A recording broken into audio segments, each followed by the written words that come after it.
जय संविधान, जय भीम, महात्मा गांधी की जय, गोडसे मुर्दाबाद। देखिए, एक बात कही जाती है ना कि मूर्ख दोस्त से बेहतर है बुद्धिमान शत्रु। क्योंकि जो मूर्ख दोस्त है वो ऐसी ऐसी मूर्खता कर देता है कि आपको भी कष्ट में डाल देता है, अपने आप तो कष्ट में पड़ता ही है। और दूसरा, आपने संदर्भ सुना होगा भस्मासुर का। ये भस्मासुर था जिसको भगवान शिव ने आशीर्वाद दिया था कि जिस पे हाथ रखोगे वो भस्म हो जाएगा। और भस्मासुर को लगा कि महादेव ने जब ऐसी शक्ति मुझे प्रदान कर दी है तो मैं भगवान शिव की सारी शक्तियां क्यों न ले लूं। और उन्होंने कोशिश की कि शिव के ऊपर हाथ रखें और शिव को भस्म कर दें। शिव भागते फिरे। फिर उसके बाद ऐसी मुद्रा बनाई भगवान विष्णु ने भेष बदल कर कि भस्मासुर को अपने ही सिर पे हाथ रखना पड़ा और भस्म हो गया। उसी के संदर्भ लेते हुए मुझे लग रहा है कि आज के तारीख में कुछ ऐसे भस्मासुर पैदा हो गए हैं जो कि अपनी पार्टी के लिए ही परेशानी क्रिएट कर रहे हैं। और उसमें जो सबसे अग्रिम पंक्ति में मुझे आदमी दिखाई पड़ रहा है वो है अमित मालविया। अभी ऑपरेशन सिंदूर खत्म हुआ है, खत्म नहीं हुआ है अभी, तो हमारी सरकार कह रही है कि वो जारी है।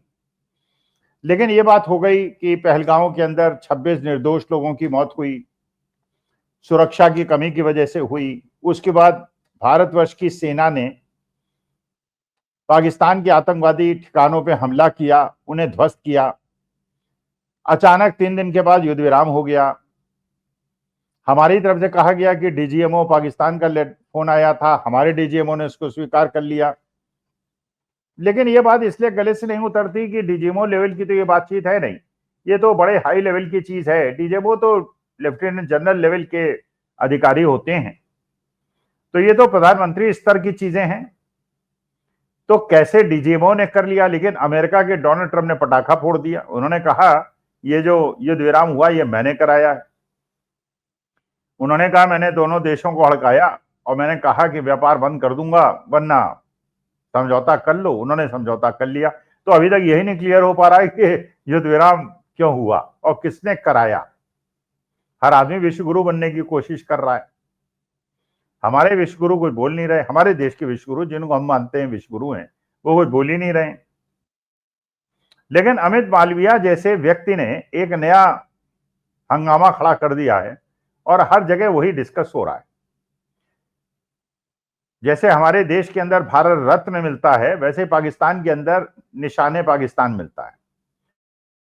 तो सर्वोच्च सम्मान है। मानी बात है कि पाकिस्तान तो उनको देगा जो पाकिस्तान की मदद करेगा, जो पाकिस्तान के हित साधेगा। और पाकिस्तान हमारा दुश्मन है, तो जो पाकिस्तान का हित चाहेगा और पाकिस्तान के हित साधेगा वो हमारे देश का तो शत्रु हुआ। तो अमित मालविया ने एक फोटोशॉप करके एक फोटो बनाई जिसमें आधा चेहरा उन्होंने के जो आर्मी चीफ हैं उनका लगाया और आधा चेहरा उन्होंने राहुल गांधी का लगाया। लेकिन अब ये संदर्भ जनता को तो समझ में आया नहीं कि भाई राहुल गांधी कैसे इसमें आ गए, क्योंकि जो निर्णय लिया वो सरकार ने लिया। सारे विपक्षी दल सरकार के साथ खड़े हुए थे, राहुल गांधी भी खड़े हुए थे। जब तक युद्ध 3-4 दिन चला किसी ने कोई प्रश्न नहीं पूछा, तब सेना के साथ खड़े रहे। सेना के अधिकारियों का अपमान किया तो भारतीय जनता पार्टी के नेताओं ने किया, मध्य प्रदेश के एक मंत्री ने किया, डिप्टी चीफ मिनिस्टर ने सेना का अपमान किया, बाकी लोगों ने तो नहीं किया। अच्छा, इसके बाद जयशंकर साहब ने खुद अपना स्टेटमेंट दिया before the start of the operation. हमने पाकिस्तान को संपर्क साधा और बताया कि हम केवल आतंकवादी ठिकानों पे हमला करेंगे और आपके सैन्य ठिकानों पे नहीं करेंगे। तो सैन्य अधिकारियों को if they want they can keep away. अब इस पे हंगामा खड़ा हो गया कि भाई ये युद्ध के पहले या युद्ध के बाद दुश्मन राष्ट्र से ये बात बताने की तो कोई बात होती नहीं। इसका मतलब आप उनको आगाह कर रहे हैं कि अपने आतंकवादी कैंप से लोगों को हटा लें। और ऐसा हुआ, बड़े बड़े आतंकवादी बच गए, उनके परिवार के लोग मर गए, लेकिन आतंकवादी बच गए। अब इसमें अमित मालविया को शांत रहना चाहिए था अगर वो बुद्धिमान मित्र होते तो। लेकिन उन्होंने अनचाहे चाहे एक ऐसा विवाद पैदा कर दिया जिसमें भारतीय जनता पार्टी उनके सहयोगी फंस गए। क्योंकि ये देखिए इतिहास सबके सामने है। 1977 में जब चुनाव हुए, जनता पार्टी बनी जिसमें भारतीय जनसंघ भी था, समाजवादी पार्टी भी, संयुक्त संसोपा थी, बहुत सारी पार्टियां थी। उन्होंने एक मिलजुल के जनता पार्टी बनाई थी, कांग्रेस का सामना किया था। कांग्रेस नॉर्थ इंडिया से खत्म हो गई थी, केवल साउथ इंडिया पे रह गई थी, और नॉर्थ इंडिया को स्वीप किया था जनता पार्टी ने। और मोरारजी देसाई देश के प्रधानमंत्री बने थे, वो भी गुजरात के थे। और बाद में ये पता चला और ये डॉक्यूमेंटेड है कि मोरारजी देसाई ने जियाउल हक, जो उस समय पाकिस्तान के प्रधानमंत्री थे, उनको फोन करके रॉ, जो हमारी केंद्रीय सबसे बड़ी एजेंसी है जो इंटरनेशनल चीजों पे विजिलेंस रखती है, गतिविधियों पे विजिलेंस रखती है, उसके मूवमेंट के बारे में पाकिस्तान के जियाउल हक को बताया था, जिसके वजह से पाकिस्तान के अंदर हमारे बहुत सारे रॉ अधिकारियों को उन्होंने पकड़ा था, मारा था, गायब कर दिया था।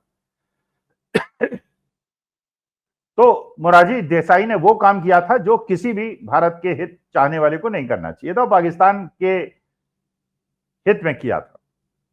और यही कारण था कि जब बाद में जब वीपी सिंह देश के प्रधानमंत्री बने और तब भी भारतीय जनता पार्टी ने उनको समर्थन दे रखा था, उस समय मोरारजी देसाई को निशाने पाकिस्तान से अवार्ड दिया गया था। और ये एकमात्र भारतीय आज तक के इतिहास में है जिनको पाकिस्तान ने निशाने पाकिस्तान दिया है। और ये भारतीय जनता पार्टी के सहयोगी थे, भारतीय जनसंघ के सहयोगी थे। तो ये चिपकाना राहुल गांधी पे, जो पाकिस्तान कभी नहीं गए बिरयानी खाने, बल्कि डॉक्टर मनमोहन सिंह का जो 10 साल का काल था, 10 साल का, तो वो भी कभी पाकिस्तान नहीं गए। और मोदी जी, अटल जी तो बस यात्रा लेके गए थे, और मोदी जी तो बिन बुलाए वहां जाके बिरयानी खाने गए थे। और नवाज शरीफ की मां को उन्होंने शॉल भेंट की थी और उनके साथ जाके उनके पौत्री के शादी को अटेंड किया था। लेकिन चलिए, दो देशों के बीच की बात थी, लेकिन किसी ने ये आरोप नहीं लगाया कि आपको निशाने पाकिस्तान। लेकिन निशाने पाकिस्तान के लिए अमित मालविया का ये कहना राहुल गांधी, तो राहुल गांधी तो कहीं फिट इन होते ही नहीं उसके अंदर। अगर फिट इन होते हैं तो एलके अडवाणी हो सकते हैं कि एलके अडवाणी गए थे